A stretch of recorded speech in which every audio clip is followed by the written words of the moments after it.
মূল্যস্ফীতির কারণে নিত্যপণ্যের দাম বাড়লেও তা নিয়ন্ত্রণে সরকার আপ্রাণ চেষ্টা করছে বলে জানিয়েছেন প্রধানমন্ত্রী শেখ হাসিনা।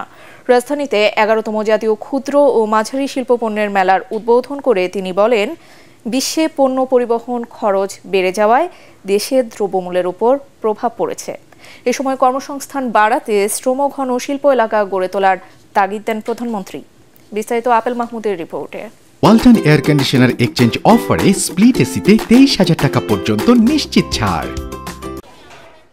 ক্ষুদ্র ও মাঝারি শিল্পের মাধ্যমে তৈরি পণ্য দেশের চাহিদা মিটিয়ে রপ্তানি হচ্ছে বিভিন্ন দেশে। এ খাতে নিয়ন্ত্রণ হয় দেশের অর্থনীতির ৭০%, যা মোট শিল্প কর্মসংস্থানের প্রায় ৮৫%। কর্মসংস্থানের মাধ্যমে বেকারত্ব দূর করতে রাজধানীতে শুরু হয়েছে ৭ দিনের ১১তম জাতীয় ক্ষুদ্র ও মাঝারি শিল্প পণ্য মেলা। বঙ্গবন্ধু আন্তর্জাতিক সম্মেলন কেন্দ্রে ৩৫০-এরও বেশি প্রতিষ্ঠানের স্টল নিয়ে আয়োজিত মেলার উদ্বোধন করেন প্রধানমন্ত্রী শেখ হাসিনা। অনুষ্ঠানে ৭ জন ক্ষুদ্র, মাঝারি ও স্টার্টআপ উদ্যোক্তাকে ক্রেস্ট ও সম্মাননা সনদ তুলে দেন তিনি। দেশীয় পণ্যের প্রসারে এসএমই মেলার গুরুত্ব তুলে ধরে প্রধানমন্ত্রী আশা করেন, অর্থনৈতিক উন্নয়নে বিশেষ ভূমিকা রাখবে ক্ষুদ্র ও মাঝারি উদ্যোক্তারা। আমাদের নতুন নতুন উদ্যোক্তা সৃষ্টি করতে হবে। সেখানে আমার যুব সমাজ, তরুণ সমাজকে আমি এটাই বলবো, কোনো মতে একটা পাশ করি চাকরির পিছনে ছুটে না বেরিয়ে নিজে উদ্যোক্তা হয়ে নিজেই চাকরি দেবার যোগ্যতা অর্জন করতে হবে।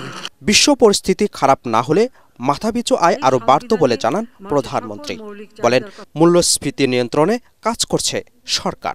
রপ্তানি বন্ধ, আমদানি বন্ধ, এই যে স্থবিরতা ছাড়া বিশ্ব অর্থনীতিকে আজকে মূল্যস্ফীতি এবং নানা রকম সমস্যার সৃষ্টি করেছে।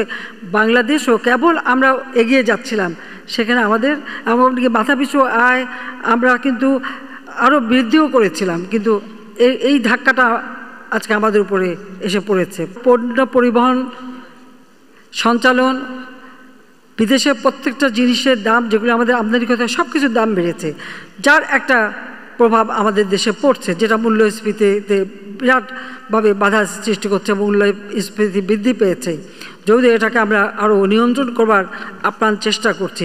দেশে বিদেশি বিনিয়োগ বাড়াতে অর্থনৈতিক কূটনীতির দিকে দৃষ্টি দিতে আবারও জোর দেন সরকার প্রধান।